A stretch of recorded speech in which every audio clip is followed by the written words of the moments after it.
There is a moment in every life when you decide to rise, to stand taller than your fear, to speak louder than your doubt, to chase the vision that sets your soul on fire. This is that moment. And here, we walk it together with stories that awaken, voices that inspire, and truths that set you free. This is Positive Talk with Kevin McDonald, where hope has a voice, and that voice is yours. And welcome to the show, everybody. We got a great show for you today. We get to talk to a couple of professional podcasters, and they're doing a great show. It's called Raised by Her. But first of all, I got to say hello, Rochelle. How are you? Hello, Kevin. I'm so good. I'm very excited for the show. I've waited quite a while after looking at the information, and we have got a lot of stuff to put on the table in an hour. So I'm very excited about it. Yeah, it'll be great fun. And so would you like to introduce our guests today? I would love to. So we have Nita and Donnica here with us today. We'll talk about how they met, what they do, what is Raised by Her, and how to find it. So welcome, both of you. I hope you're doing so well. I don't even know how to start the conversation because there's so many ways we could go, but let's get both perspectives on what it was like when you two met and this kind of all became an idea. I love that. I will start. So it's wonderful to see you, Rochelle and Kevin. Thank you for this opportunity. Donnica Hawes-Saunders is my daughter. So I met her when she was in utero. You look more like sisters. Yeah. Well, thank you.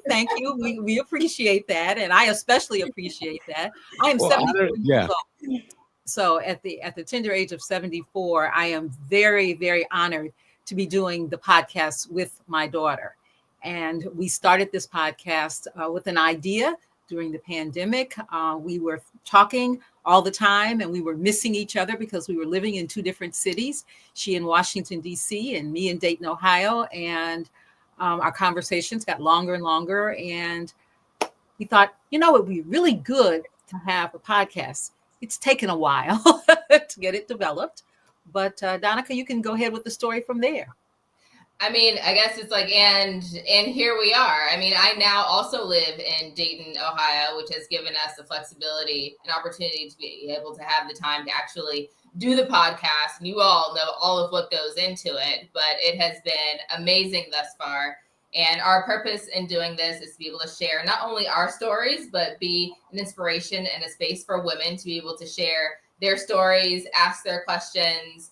It's definitely an intergenerational conversation that touches on all things that women go through throughout their lives. And so you have me from my millennial perspective, you have my mother from her boomer perspective, and we tackle it all from healthcare to relationships, both female friendships and male relationships and marriage and workplace issues, because we both have had these very long careers. It's a whole thing, and it's been amazing. Well, Donnica, I have to say, you haven't got a very long of anything. You're a young person. What? I shouldn't be tired already, Kevin. Is that what you're telling me? No, but it's cool because, Rochelle and I don't know if you can tell, but we have a little age difference between us. And so it gives us a different perspective, and the audience a more well-rounded perspective of everything that we are from like me. I'm a baby boomer, and so I can talk about the Beatles and all the way back into the 60s, and she can talk about the post 90s, which I had no idea what's happening these days, but that's There's a lot going on. We understand that perspective because we too have the blessing of the generational difference and the opportunity to explore all the perspectives. What makes sense? Yeah, exactly. And Ronita, I got to ask you, do you find that when you talk with your daughter and the other guests that you have on and stuff, that there is a real generational thing going on, that we've been around a little while, but some of the things that are going on now, let me give you an example. I got told just the other day that the show is dope. Now, when I was young,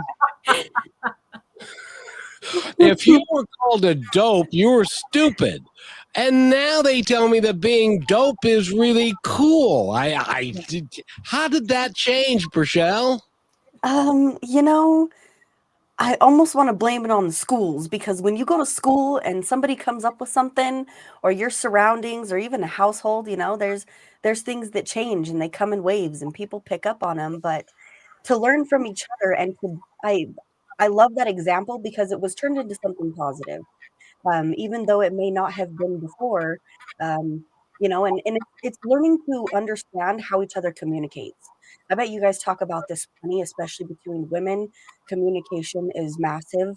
And then we have the males that we are communicating to be in a different way, but depending on somebody's life and understanding them and where they've been and um, how they take information in and what they do with it is huge when communicating with somebody.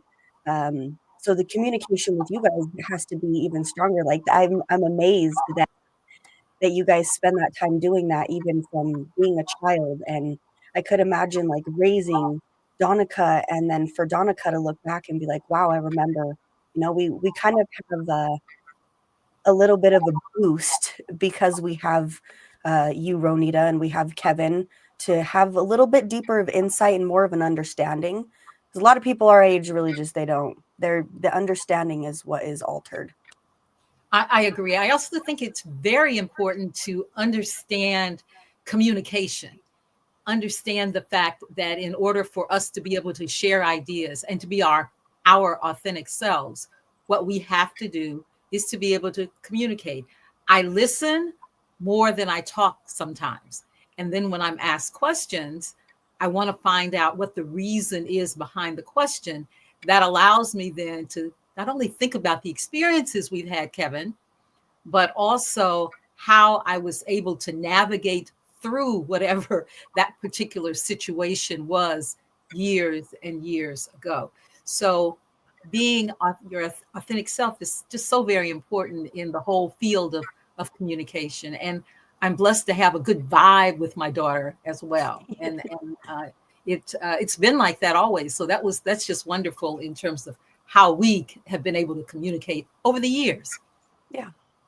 Well, and Ronita, you in terms of like your really valuing the intergenerational relationships that you have, because that was another piece of us wanting to start this podcast. I have, even though I have the benefit of having my mother's wisdom and advice in my life, I have a lot of peers that don't necessarily have that opportunity. And so she's not just a mother to me, she also mothers so many others. But I was thinking this is also a great opportunity for not just me to experience her wisdom, but for a broader audience to experience her wisdom, the wisdom of the baby boomer generation. Because as you know, it's just so valuable. And to your point, it's like, if I don't have to go, if they went through it and I can learn, so I don't have to go through it. Right. Yes, I'm like, please do help me. That's ideal, for sure.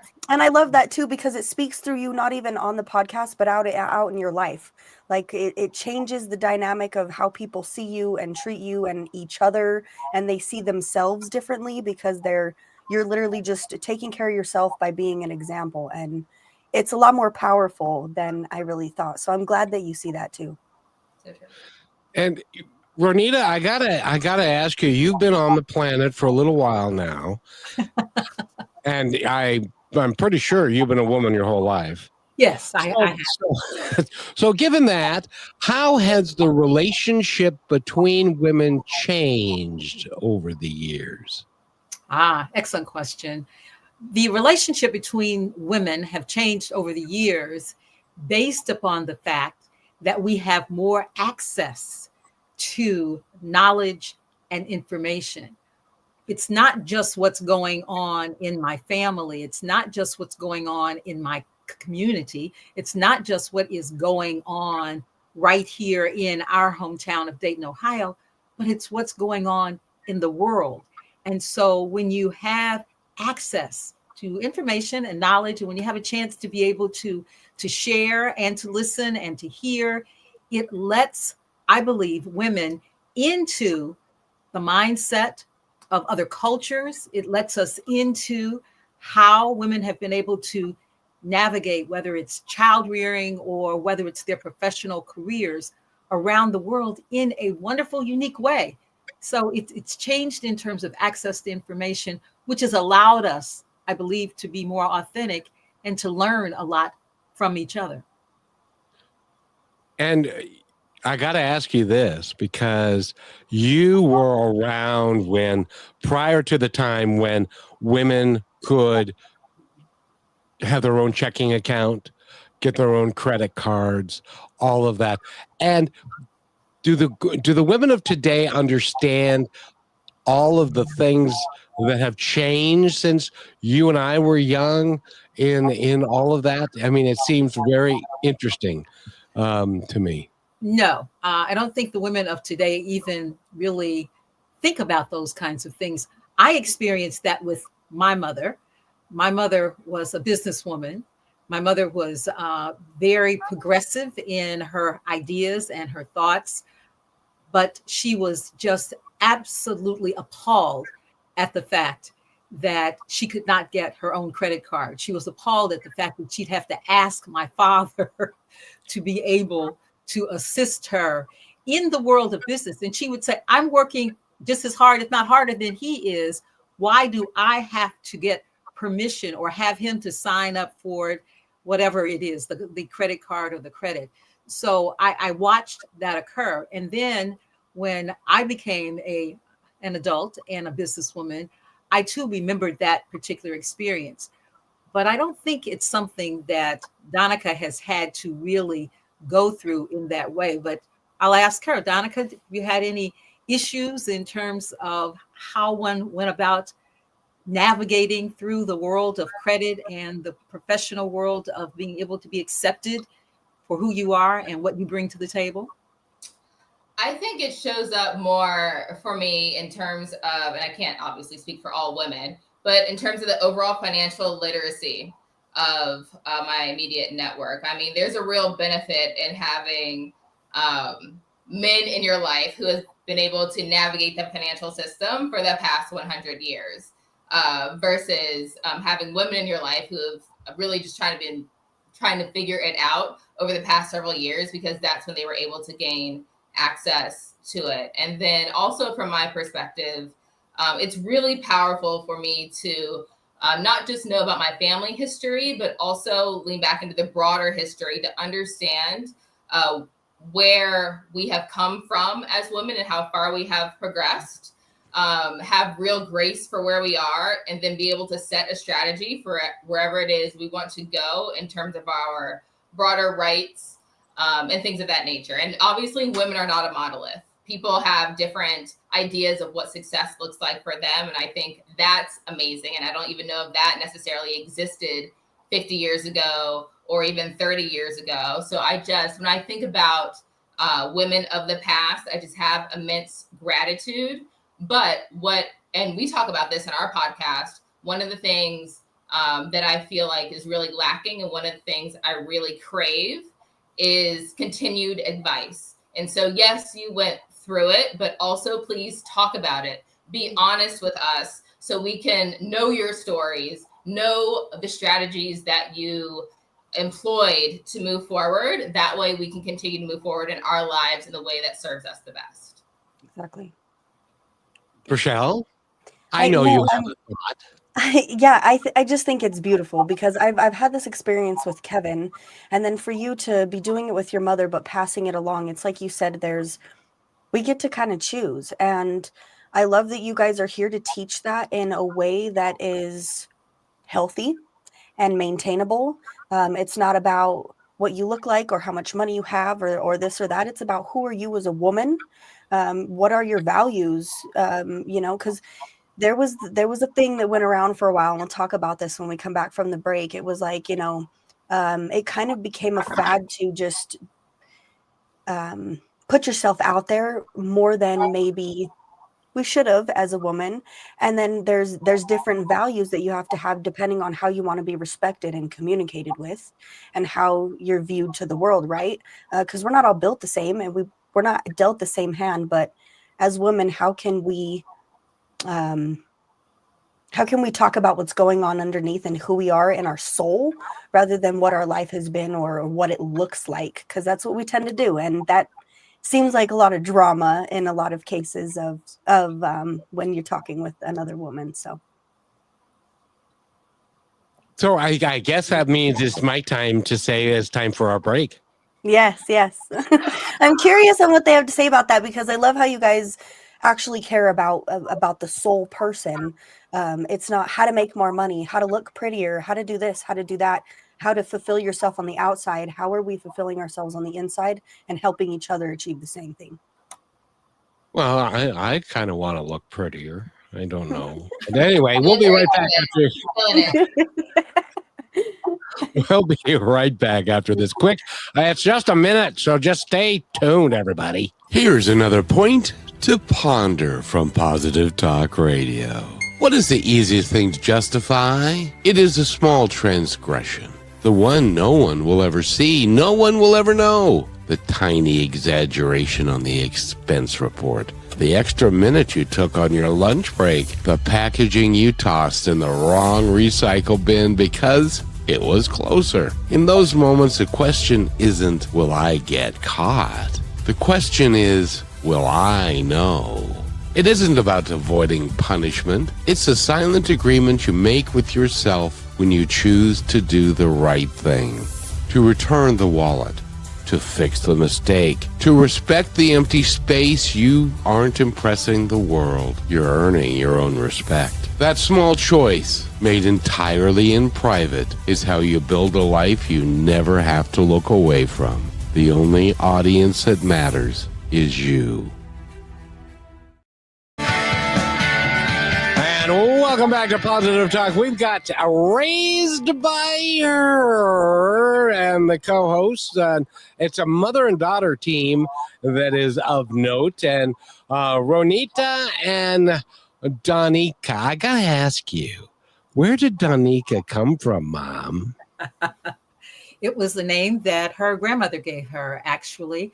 My mother introduced my husband and myself, and so as an honor to her for introducing me to her father, we decided that she would have the opportunity to name our first child, which then became our only child. But my husband's name was Donnie.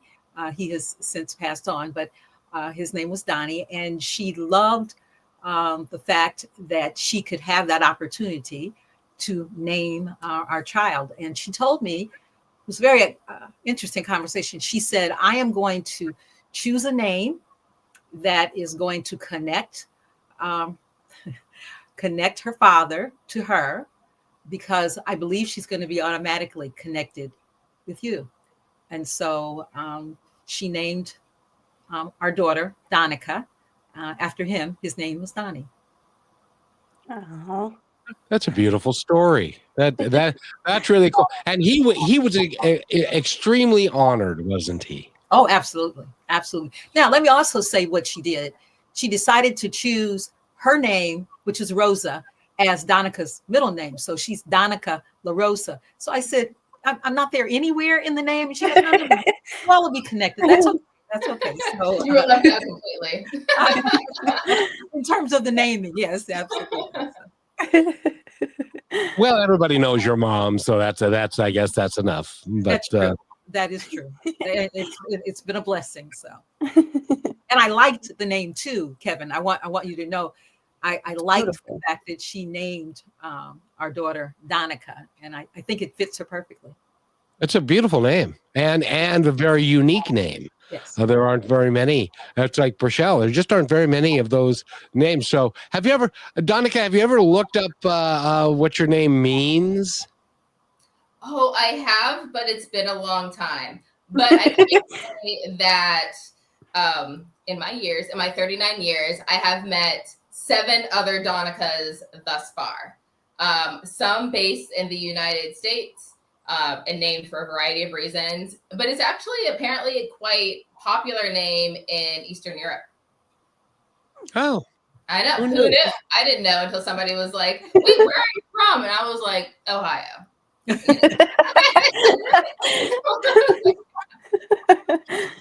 So, Rochelle, re-ask that question that you asked going into the break that you wanted an answer for when we came back. Yes. Really just in ways of connecting our souls as women and an understanding and how we can respect ourselves but show up successful in the world. And I'll let either one of you go first. I'll let you take that first, Mother. I think, Rochelle, that the spiritual side of one's growth and development is so important. And it's important not only culturally, but it's important for you to be able to connect with your inner soul. I think women have that opportunity, not only from the time that they are little girls, but they have the opportunity to continue knowing and growing somewhat of that intuitive sense, but also of that connectivity to what does it mean to be female?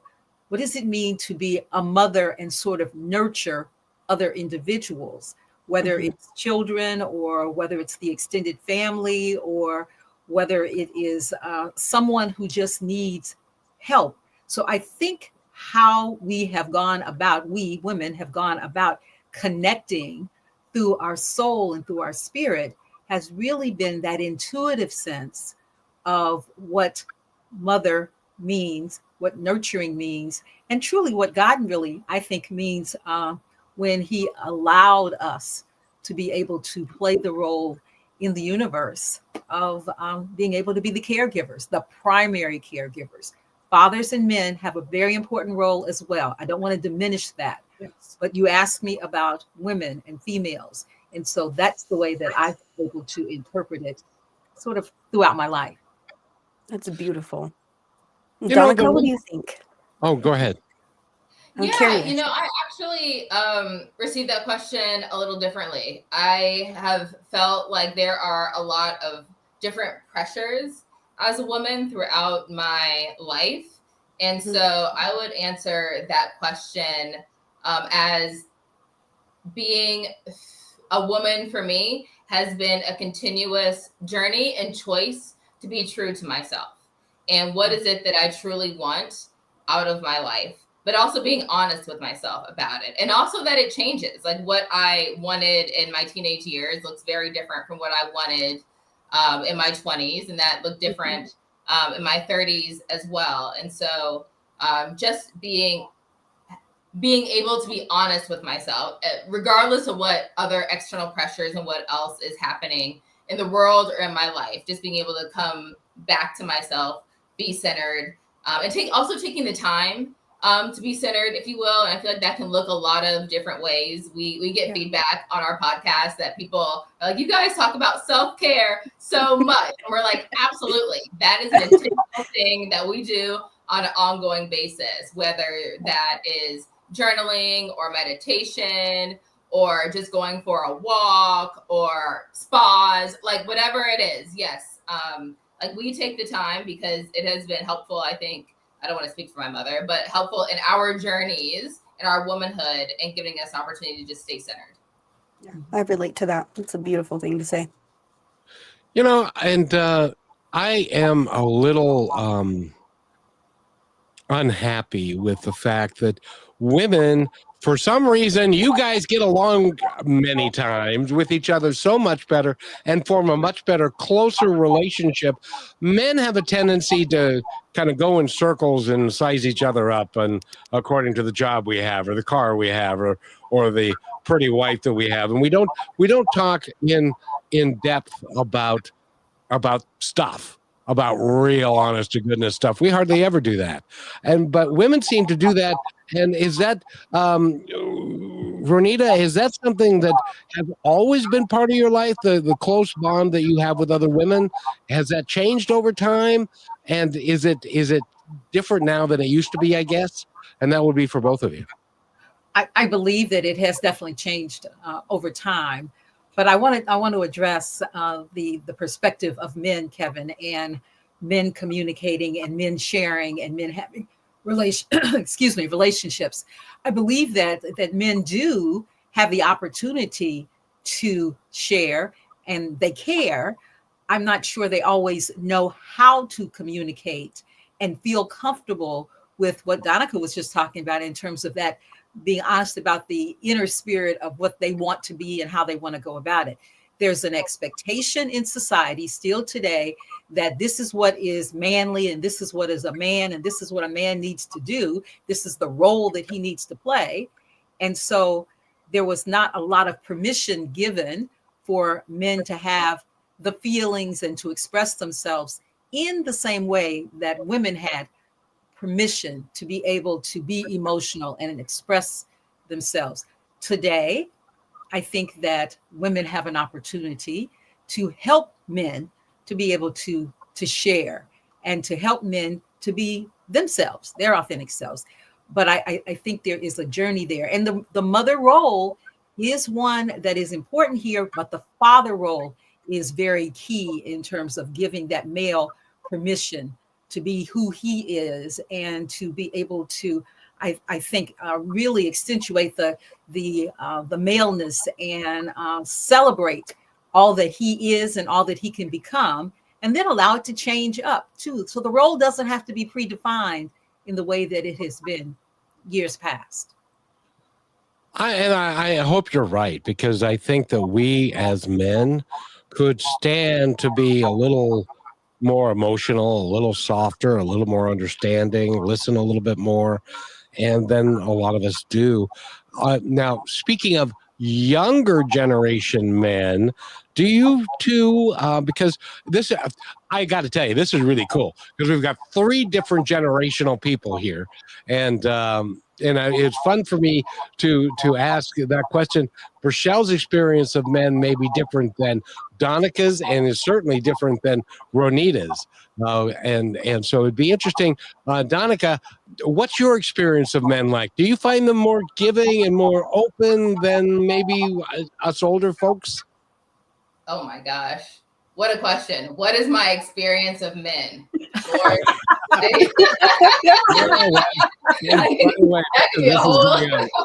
is going out live, so just, you know. Right? Look, this is how I will respond, particularly in the conversation around community, because I and all of like the leadership courses and everything that I have done in my professional life thus far, I tend to be, I think, more masculine in my approach, traditionally masculine, if you will, versus the feminine. And so I have a real struggle with vulnerability. And so that's the word that came to me, like the ability to be vulnerable in new spaces that could ultimately benefit you, even if you don't quite understand it in the moment. And I will say that my ability to be vulnerable, as it grows, my community has grown, and it's only been of benefit to me. So again, going back to what I said in terms of like working on what it is you want, what it is that's important to you, being honest about what's necessary in order to get that, and leaning into the vulnerable pieces of yourself, I think is only helpful. In terms of the broader state of men, I have heard that men are in quite crisis from my generational perspective. And again, I'm a millennial, so you know I really do kind of wish them all the best on their journey. But I am quite focused, if I can be totally honest, on women, because I really have seen the fight for our rights and the fight for our life, actually, if you will. And so that I tend to be more empathetic to folks who I feel like are underserved and underrepresented. Now, Donnica, I got to ask you, because in your role in the business world, did you find in your experience that there were certain expectations and certain toughness that you had to have, and almost like kind of like a and not to be as kind or as feminine as you could be because the expectation wasn't there, because you had to be tough, you had to be rather, you know what I mean? Does that make sense to you? I know exactly what you mean, and the answer is absolutely and yes. And it's one of the things that I really appreciate probably about Rochelle's generation and the upcoming generations in terms of their ability to make the expectations a little more flexible and them being able to show up in the way that they want to show up. For example, when I was on Capitol Hill, and particularly when I was working corporate as well, I was wearing a suit. I had to wear a suit. I had to wear a suit in order to be taken seriously. Whereas today, I think there is more flexibility in terms of how a woman can show up. As a matter of fact, I think perhaps my mother's generation, could you all even wear skirts? I mean, or maybe that's my grandmother's generation. I don't know. No. So in terms of like presentation, I think that's like a really good visual representation of how things are continuing to change. But also in terms of demeanor, all of that, Kevin has absolutely played a role in terms of my toughness. I will also say though that the folks professionally in my life, I have some unbelievable female mentors and sponsors, but also men, probably in part because they are the ones more often in positions of power. They have been the ones that have given me the most opportunities and have really like pushed me to go all the places that I have gone and hopefully will continue to go. It has been the men that have helped catapult my career. So it really has been a nice gender balance, but I am hyper observant of the differences that I go through versus what my male counterparts do.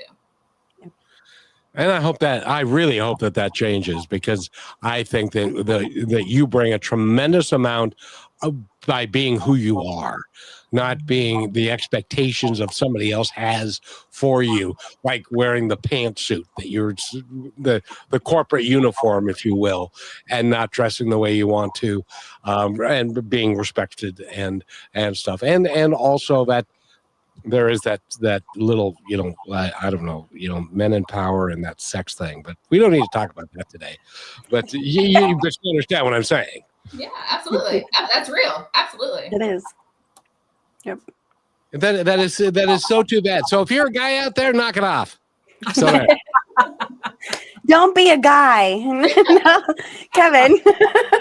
No. Be a man. Yeah. Don't be a dude.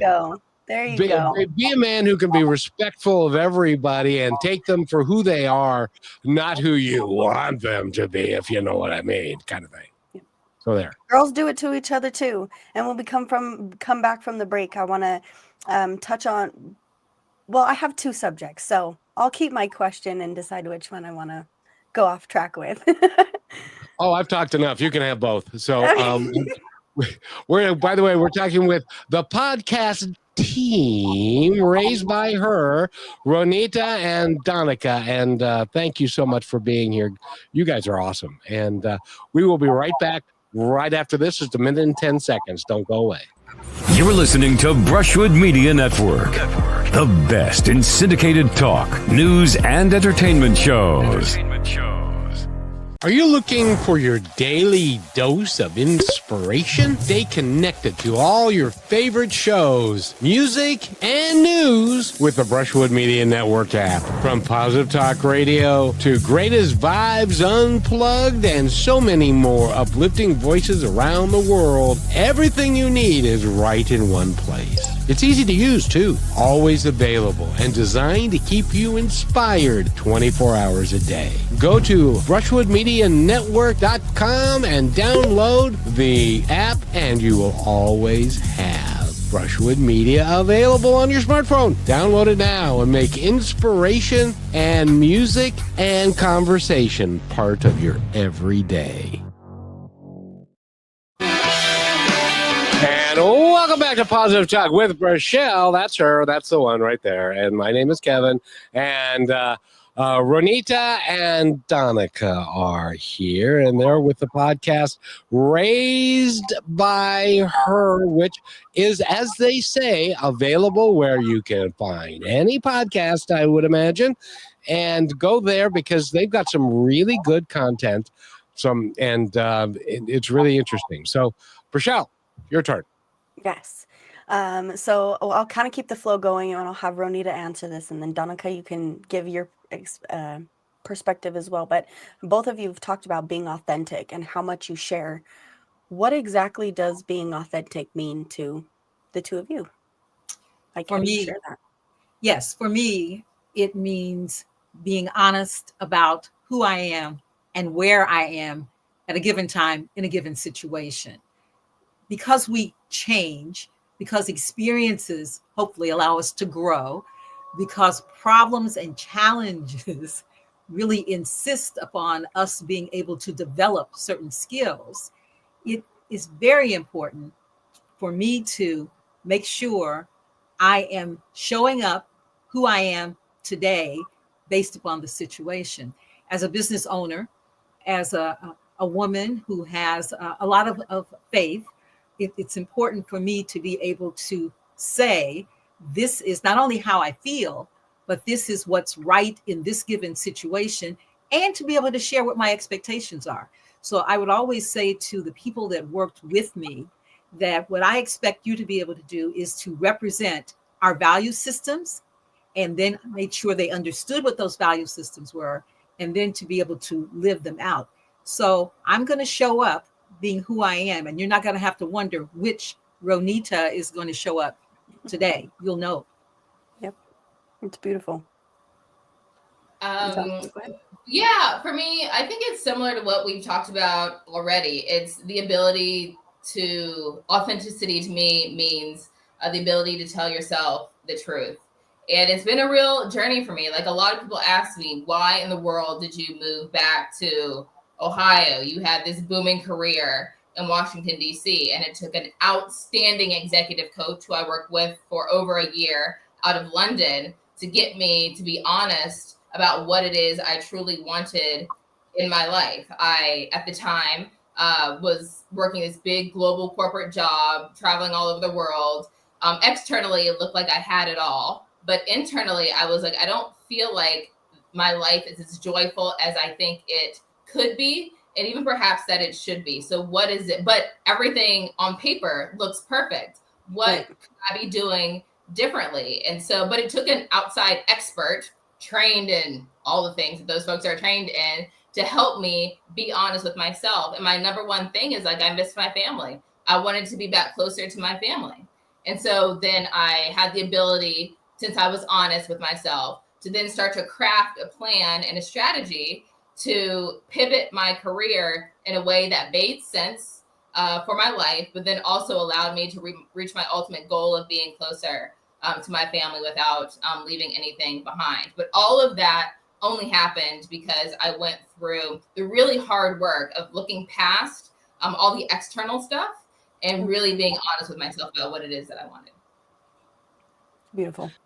You know, we spend a lot of time deciding that we're going to do something and we're not sure what it is. And so we keep on trying to figure out what it is that we're trying to do. And sometimes it does take a coach to help you sit down and say, okay, what are you passionate about?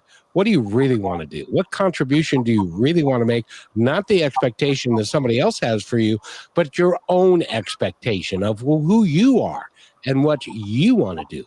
Is that kind of the exercise that he put you through? And I love that for us in this conversation. But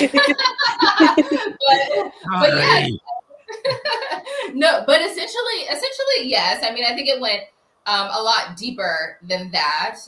It went back into my childhood. It went back into just all like the deep stuff that I don't even know that I knew was there, but really kind of digging deep, because I had built up, as we just discussed, quite a wall and a barrier of toughness that allowed me to navigate the world in a successful way, or what I thought was a successful way back then. And so in my mind, I'm like, this is how it has to be. And it took, again, that expert to be able to be like, okay, perhaps what got you to where you are won't take you to where it is you want to go. So is it possible that we can reimagine what true toughness looks like for you? And then I also think it applies for women more broadly. I agree. Rochelle? Yeah. So between the two of you and everything that you've learned from each other and where we're at now, what do you think women currently struggle with the most? Two things come to mind. Okay. First, how to balance the responsibilities of the professional work environment and the home environment.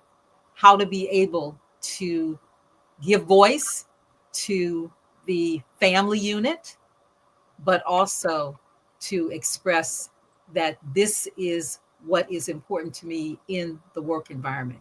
I think that is the part of the biggest challenges that women have today, locally, regionally, nationally, and internationally. I see and hear and read the same thing over and over again. Might show up a little bit differently, but I think it's the same struggle. It's true. For me, I feel like I'm being redundant, so I apologize for that. But I also just truly believe that we as women are under immense pressure to live our lives a certain way. So for example, I am married. I've been married for over a decade. But I felt immense pressure to get married. Now in my late 30s, I feel and have felt over the past several years. It's just not about me, obviously. I have a broader network and I have peers that I talk to about this, but the pressure to have kids, and is that what makes you a woman, or is that where you can create your value from? And so I would say one of the things that I see women struggle with the most is living life on their own terms. I was just at a lunch with a local politician who was talking to me about how she's over it. Like, she's switching religions. She's taking 2 months out of the year to visit all seven continents within 2 months. She's just like, I am now living life on my own terms because I am done with all the pressures, whether it's societal or family pressures, or maybe it's even like individual pressures that you don't even know where it's coming from. So that's what I would say is like the struggle I see the most, is like, again, just women being able to be honest with themselves about what it is they truly want, regardless of the other pressures that they experience on a daily, hourly, minutely basis. Well, and I got to tell you, I admire women that are able to balance all of those things, because a lot of times, well, let me ask you guys, in the younger generational male, are they willing to help more? Well, yes, they are, because they are seeing more examples of helping. I go back to Kobe Bryant being the girl dad, and how he embraced that particular role. Of course, he lost his life much too soon. But when he was asked about the fact that he didn't have a son, and he said, well, I have wonderful daughters. And he had a daughter who was talented in basketball, and he really embraced that. I think it was a really good example. Now, he's a little bit older. I think that the younger men, and I can look at my family, and I have cousins who have played the role of father very well, but also really help out in terms of the household, doing things that I didn't see my father doing, and certainly didn't see my grandfather doing, because my grandfather was out working in the fields and trying to make a living in the country many, many years ago. So the role has changed, but I think today, permission to be able to be who you are and to help out, and for the roles to change and be, I think, a little more defined for the moment and the need of the moment. Yeah, and I can tell you from personal experience, I don't think my dad knew how to operate the vacuum.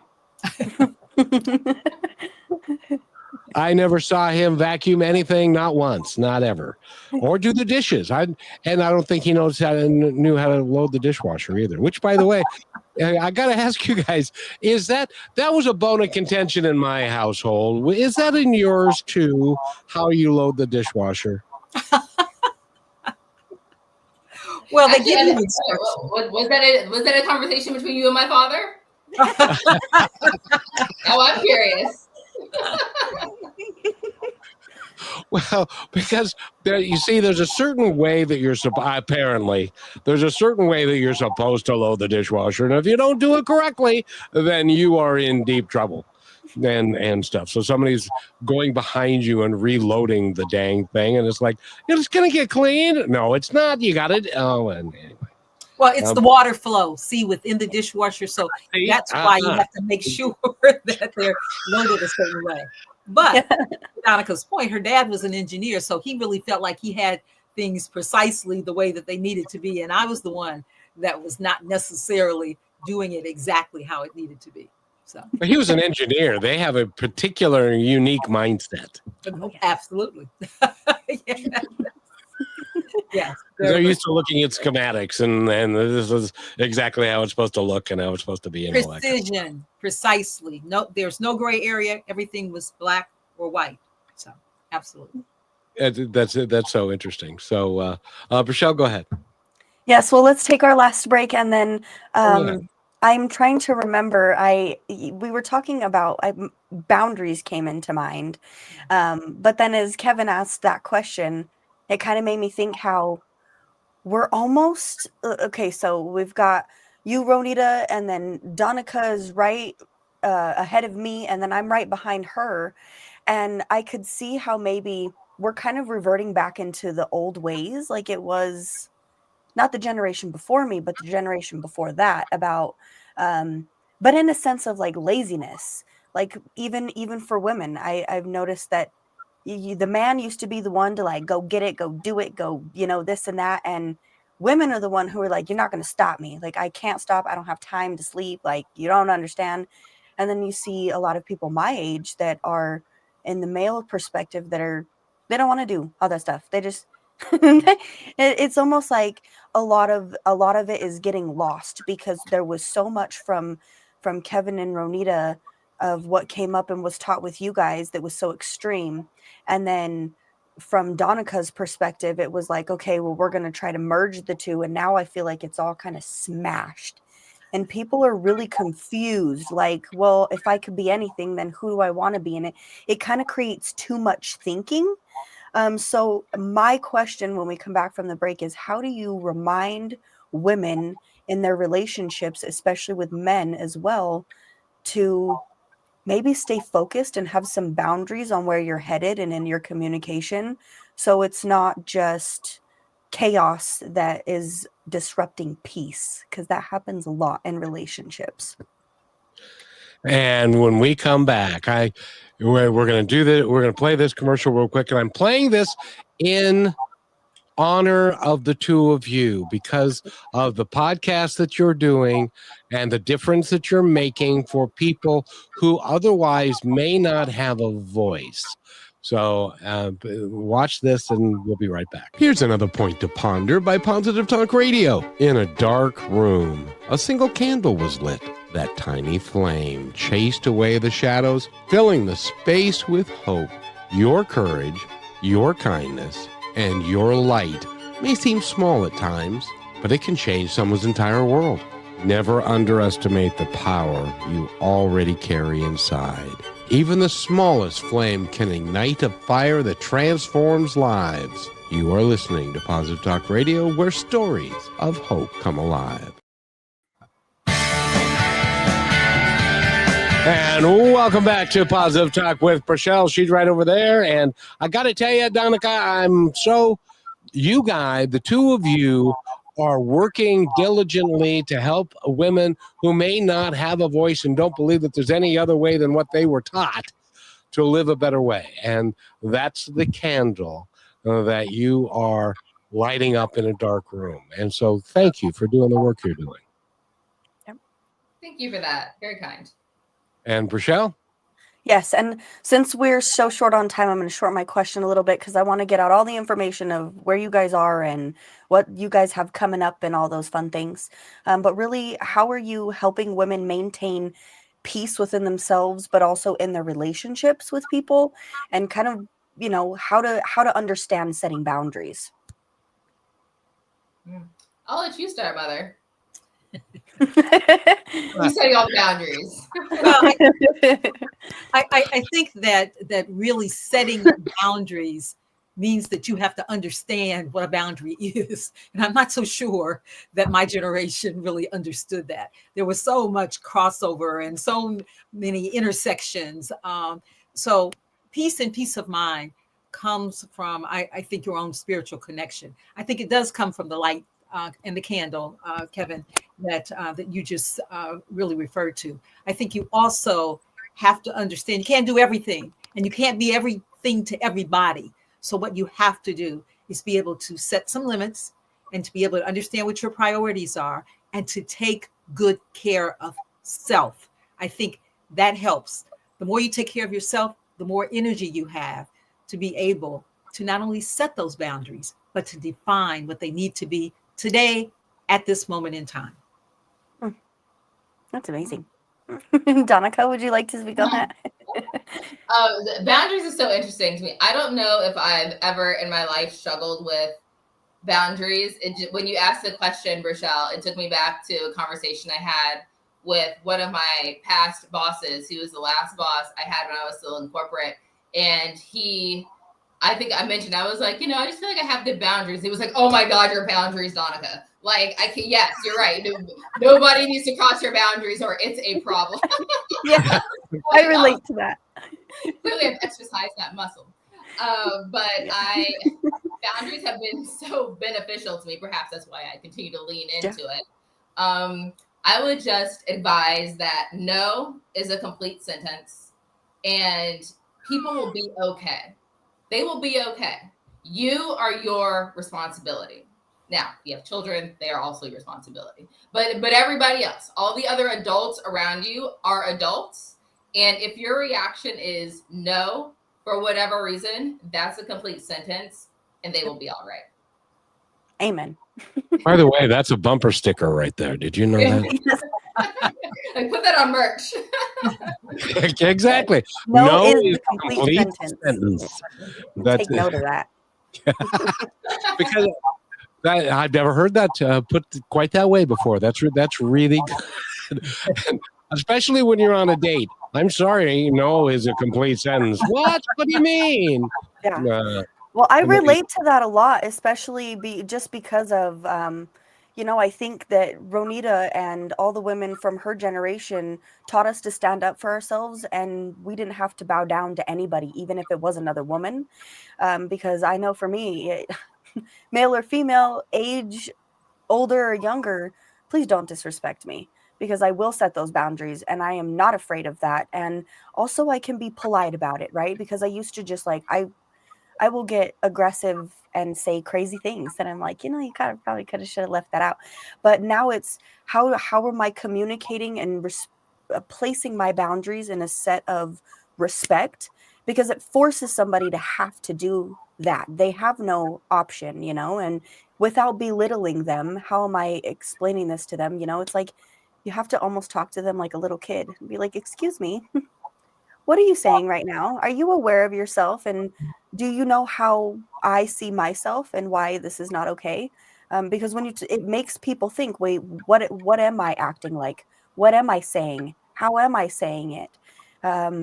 Sometimes they really don't even recognize that they're disrespecting you. And that's when, patience is quite the virtue.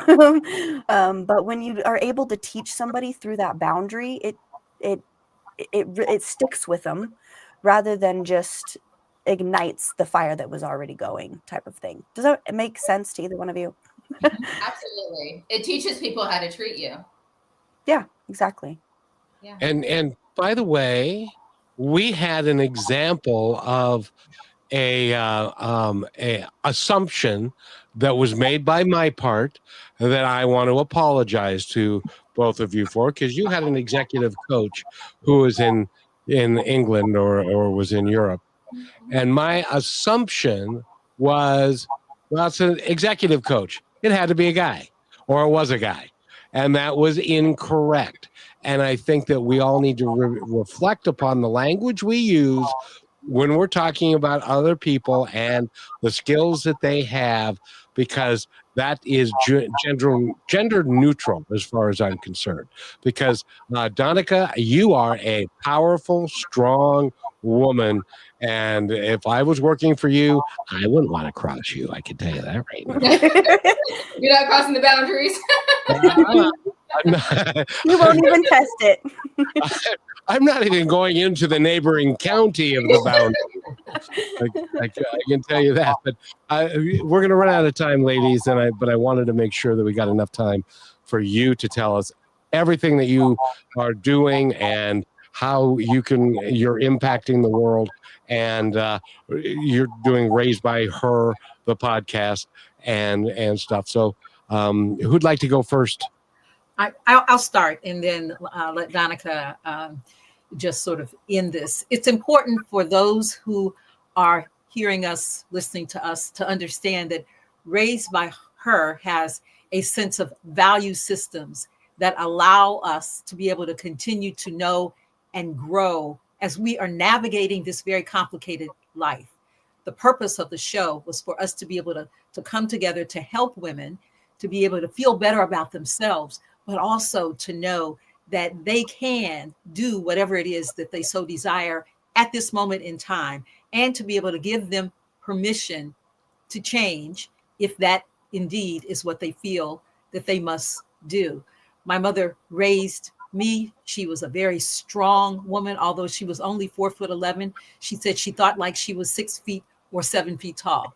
And that allowed me to understand it's not about the size. It's not about how you look. It's how you present yourself. And then it's making sure you do the work and the homework to be able to make the world a better place. Yep.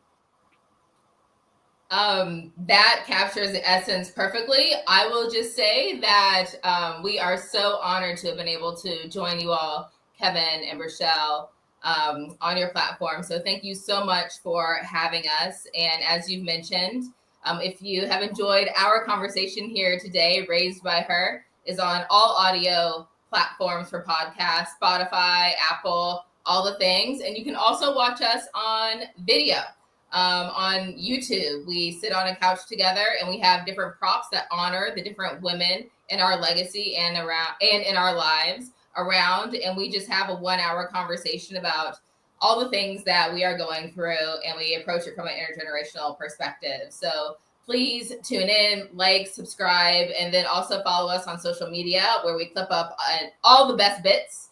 And you can watch us on Raised by Her, TikTok, Instagram, Facebook, all the platforms, just all the platforms. And you guys are killing it. And you got a full-time job. Is that right, Donnica? Absolutely. Yes. 2 full-time jobs now. Raised by Her is a whole thing. Yeah. Thank you. Thank you, Kevin. Thank you, Rochelle. This has been great. Thank you to the two of you. It has been an honor to have this conversation. And Rochelle, anything else you'd like to add before we go? Yes, just maybe.